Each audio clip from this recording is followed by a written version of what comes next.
So this is Tony DeThomasis.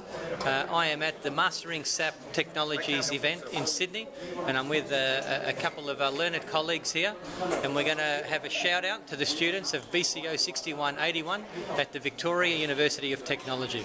So firstly, a guy which not many people know. Thomas, how are you? Hi, how's everyone doing? Glad to have new people joining the SAP community. So some advice, Thomas, what advice can you give some new starters in the SAP world? So someone coming straight out of college, what advice can you give us to get a job and to do well? To get a job and do well? Well, don't stop learning when you graduate.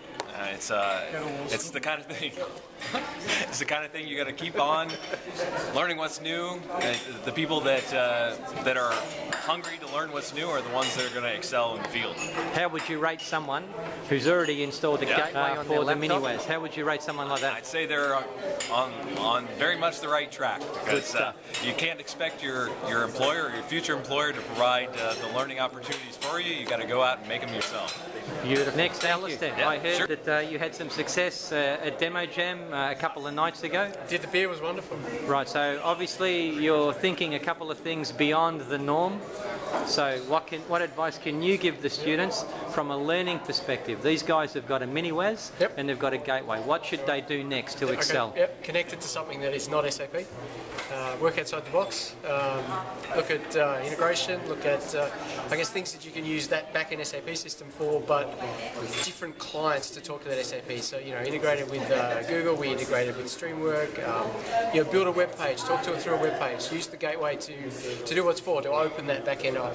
Beautiful. Don't just stick to ABAP. Matt, can you elaborate a little bit? If you're not passionate, you need to get out of SAP right now and go make money. Drop out of college, drop out of university, do what you want and be passionate about. If you're passionate about IT and SAP, welcome.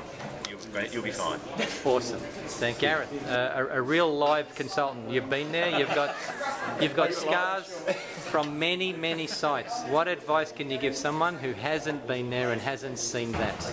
Easy. Make sure that you're enjoying what you're doing. Everything else comes second after that. That's perfect advice. Graham, Robbo, one question to ask. We've introduced the students to some of the on-demand offerings. So they've got access to BI on demand, they've got access to Streamworks. How would you rate this as a piece of knowledge? And how would they use such knowledge when they go for an interview, or when they actually come into a job and start using SAP? Well, I mean, first of all, that wouldn't be my motivation. I'd say if you're passionate about something, just build stuff that connects. Like Al was saying, you've got the technology there. Some of it's SAP technology. It doesn't all have to be SAP technology.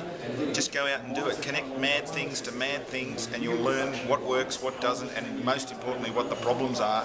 If you think about connecting something strange like an iPhone to an SAP system, and then think of it in the context of an enterprise, there's a whole lot of new issues that come through. If you guys are thinking about that, you're well on the way.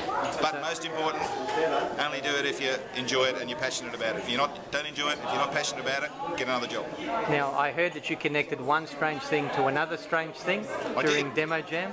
Give us an overview of what you connected to what.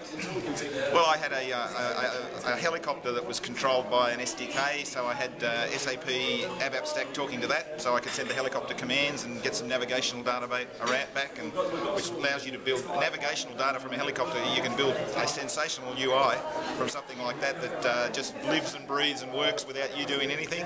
And then, of course, it wouldn't be anything if I didn't control it from Siri and voice control it. And if you're going to voice control a helicopter and you don't make it dance, you're not really trying. This guy is a freak. I'm passionate, guys. So this has been Tony DeThomasis, and we're at Mastering SAP Technology 2012. And you've listened to a couple of the elite guys in the industry talk and give advice to the students of BCO 6181. I approve this message.